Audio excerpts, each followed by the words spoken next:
The Kruleboyz were an army that I honestly really had no intention of really ever getting or starting to paint.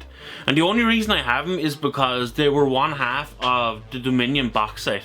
I thought they looked a bit funny with their stumpy legs, but after building and spending some time with them and painting them, I actually slowly started to like them. The first unit I painted up was the hobgrax, and I knew from the second I saw them, I'm really going to like these guys. They look mean, nasty and mischievous, and it was also the first time I was using the new hobgrax hide paint that was released on the same day as Dominion.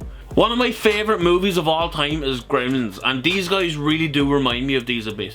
One of these isn't going to be too much hassle, but when you get a bunch of these together, it's going to be trouble.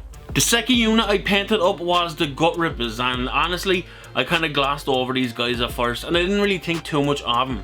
But when painting them, I really noticed how detailed their faces look, and how about those shields? They look awesome. The green skin tone on these guys were painted much darker than I intended them to be. Like hobgrax hide, I picked up auric flesh paint to use as the skin colour for the army. But I wasn't paying attention, and when I started to paint them, I ended up grabbing wild flesh by accident for the skin.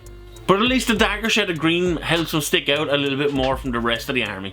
Next up was the 3-man unit of man-skewer bolt boys, and I am a sucker for shooting units, and these guys do not disappoint. I love the big crossbows, big arrows, and even the helmets that they wear have an almost sinister look to them. And I made sure to use the proper green for the skin this time. The only regret I have with these guys looking at them now is maybe I could have done something different with their robes or their cloaks to give them a little bit more of a camouflagey look, as if they're hiding somewhere and they're taking pop shots at those big crossbows. The first single mini I painted from the army was the Merc Knob with the big belcher banner. This guy is awesome.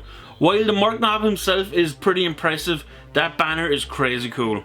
The top part really has some great details on its face, as well as the mire drake tongue hanging out. There's also some different parts on it, like the silver and the bronze parts. There's some severed heads, a hand, and a skull even hanging off it as well. But the belcher banner itself really is big enough to help him stick out, especially if he's placed in among a unit of gut rippers. And we come to the shaman, and I was a little bit intimidated when it came to painting this guy. There is a lot going on with him. He has tons of trinket bits on him, a big skull on his back, a staff with more trinkets on it, and a bowl with smoke falling from it. Yeah, I really wanted that smoke to look good. But once I started on him, it was actually pretty easy going. For the robe, I wanted to do something different. I went with the skin colour instead of the brown colour that I'd been using before. I wanted it to look like it was the skin of one of his victims and uses it for parts of his spells. As for the smoking bowl, it was Hex-Ray Flame that really helped out with that, and it made that smoke effect look much better than I thought I was able to do with it. And then the final part of the army was the 2 killer bosses, and I was pretty confident at this point. There wasn't a whole lot of different colours that I hadn't done before. I was confident I had everything nailed down, and then we had just a little thing of the Gnash Tooth. In the end, I kind of took the safest option by basing the skin with Slaanesh Grey, and then letting Caribou Crimson do a lot of the colour after that. I dry brushed Slaanesh Grey back over it, and I'm pretty happy at how it turned out. And now I'm really starting to like this army. Once you're looking at like a fully painted army, your opinion really does change on it. I enjoyed painting them, they were a lot of fun, there's a lot of different parts to keep you interested. And it's just once they're all painted and they're all in front of me like it's a small army but it's fully painted, you know, I really like them.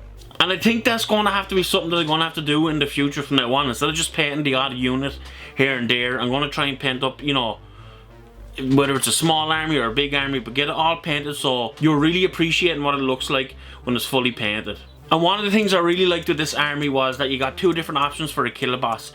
You know, you have one on foot and you have one on Gnash Tooth, which is like the big centerpiece for this little small army. And I really like that. I like having 2 different choices or 2 different options to choose from. And this is the only aurics I've painted or collected. And they are a little different from other aurics. They're not your average big bulky guys. They're a little bit odd. They're a little bit stumpy, but I like them. And as for adding to the army, that is going to happen. The army has some of the best looking big monster models. But it's not going to happen until the Stormbringer magazine gets a full release, because that has a lot of Kruleboyz models in it.